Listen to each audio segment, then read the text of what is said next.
reka mbasuze kandi mbifuriza ibihe byiza mwese abakurikirana ibijyanye no guteka kuri iyi channel yanjye. Iyi channel yitwa Udahogora. Nongera no kubaha ikaze kandi uyu munsi rero nifuje kubasangiza uburyo bwo gutegura kamwe mu snacks cyangwa se utwo kurya tworoheje, cyane cyane abantu babaye mu cyaro nibo babizi. Utuba twita ngo jombanaka, abandi bazita Bwende Bupfe, abandi bakazita Bajiya, amazina atandukanye. Nifuje rero kubasangiza uburyo ki umuntu ashobora kuzitegura, ziba zikozwe mu myumbati n'ibindi. Rero sinzi ukuntu byanjemo, ndavuga ati ariko se wakwibutsa iminsi ya kera tutarazi Kigali. Mu gutegura rero izi Bajiya turakenera imyumbati, seleri, poivron n'ibitunguru. Murabibona n'ibitunguru bibiri by'umweru ndetse na poiro. Ndatangira rero ndapa iyi myumbati. Ikindi nababwira nuko ubishatse ushobora kongeramo tungurusumu, ushobora kongeramo ibindi nyine wumva ushaka bitewe n'ibirungo ukunda. Burya abantu bakunda ibintu bitandukanye, ariko nyine ubwo ngubwo biriya nakoresheje nibyo mugiye kureba muri iyi video. Ubwo rero ndarapa imyumbati, ariko ndapire hahandi hato harapa utuntu twita tuba nk'udufu. Niho ndi kurapira, ntago narapiye ku zindi mpande zimwe zisya ibintu bisa nk'ari ibiheri. Urabona ko utuntu turi kuvamo ari utuntu tumeze nk'udufu. Nimara kurapa ya myumbati neza rero ndagenda nkoresha akaroso. Hanyuma aka ni akaroso ko mu gikoni, ntimugire ngo ni uburoso bundi.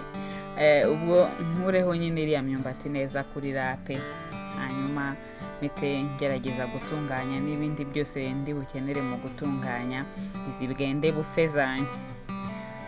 Nimara gutunganya imyumbati neza, ndakurikizaho gutunganya biriya bindi ndi bukenere. Ndahera ku bitunguru, ngende nkatamo dutoya.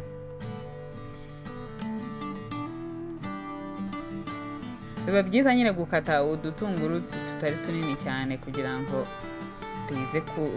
bize gukwiramo hose muri bwende zawe. Nyine uryaho wumvemo agatunguru, ntongera kuryaho nanone wumva agatunguru.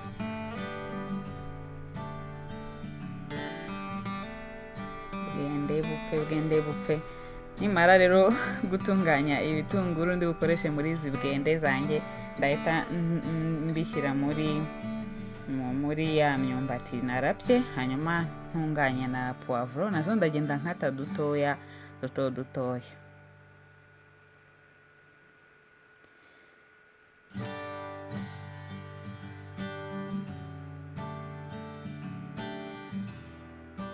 Abantu babaye mu cyaro cyane rwose utu tuntu baratuzi. Hari n'utwo basangaga dutekesheje amamesa, hari n'utundi bakoresha nk'ingano, bigiye bitandukanye. Hanyuma rero na za poivron ndazishyira muri ya bowl nashyizemo n'imyumbati. Hanyuma ntunganye na poiro, ndayikata. Hanyuma nimara kuyikata nayo mpite nyishyira kuri ya myumbati handi nashyize n'ibitunguru na poivron. Ubwo mpite nkurikizaho seleri, nayo ngende nkata dutoya cyane. Ubundi nazo mpite nzongera muri bya bindi byose nashyize muri ka gasafuriya narapiyemo ya myumbati.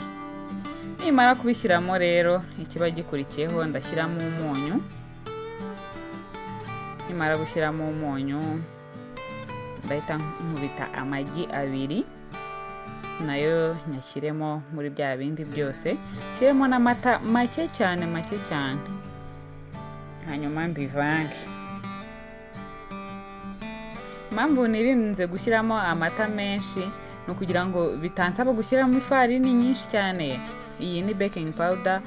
Hanyuma ndayishyiramo, ngende nongeramo ifarini mbivanga ku buryo bigeraho mbona bifashe. Izi ni sesame nshyizemo, hanyuma nkomeze mbivange.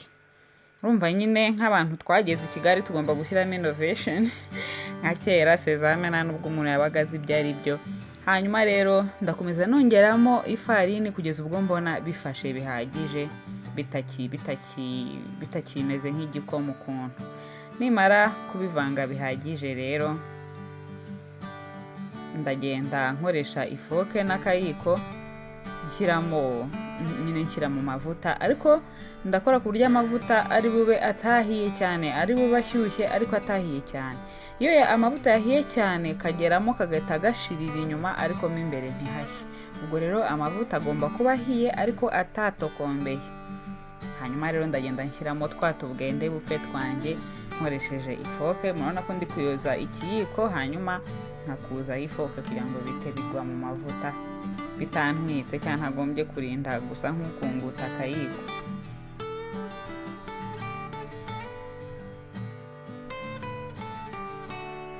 Ndakomeza rero ngende nkoresheje iki kiyiko cyangwa se iyi kimwari, hanyuma ngende mpindura no ku rundi ruhande hariya harebaga hejuru, n'ubundi naho mparebeshe mu mavuta kugira ngo izi bwende zanjye zishye neza, zibe ziryoshye kandi zihiye ku buryo bungana.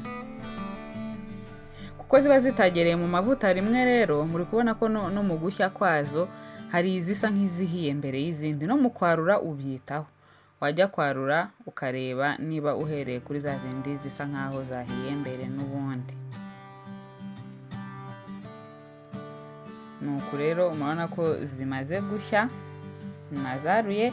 Ndakora rero na turu ya kabiri, nayo nyishyire mu mavuta bigende nyine nka kwa kundi nkuko nabigenje no kuza mbere. Gusa murabona ko ano mavuta yashyushye cyane, ubwo ngerageje kugabanya umuriro kugira ngo bishye neza. Hanyuma nkarura nyine nk'ibisanzwe, nanze kwirirwa nongera ngo mbisubiremo bwa kabiri.